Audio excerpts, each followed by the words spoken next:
बंधु मैंने नमस्कार। आपण मैंने देखिपे ये हूँ संबलपुरी कटन शाढ़ी जो थे कि आपण मैंने अति सस्ता रु सस्ता पाइपर कारण यार मार्केट प्राइस एवं आपण जो भी जातु जो दुकान को जातु जो बड़ मॉल को जातु से आपण को यार प्राइस पाखापाखि आपण को 11-12 हजार टकर मिल आम पाखे किंतु आज्ञा यही सेम शाढ़ी सेम क्वालिटी सब जिन सेम आपण को मिल मात्र 8,500 टकर। जदि आपण मैंने नेबा चाहूँगी सीधा सड़क आमर वेबसाइट को जापरेंगे bunaକାର.in किंबा आमको सीधा सड़क डिस्प्ले रे नंबर देखा कॉल करेंगे। देखु आ गोटे कथा कही रखी आपन को क्वालिटी किसी भी कंप्रोमाइज करने को पड़ो ना कारण यही शाढ़ी को आम निजे हाथ में तैयारी करिकी बिक्री करुँ आज्ञा ए मिडिल मैन कहीं नहांती से आज्ञा ये शाढ़ी को आम एत सस्तार आपण मानक दे पारुचु।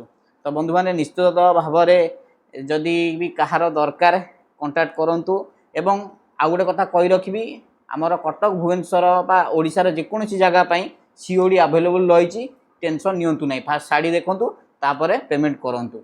धन्यवाद। एमती नुआ नुआ वीडियो देखा आम चैनल को सब्सक्राइब करने को भूलु ना एवं आमर जदि आपण प्राइम रीसेलर होगा चाहूँगी आमर तले गोटे ग्रुप अच्छी से जॉइन करेंगे।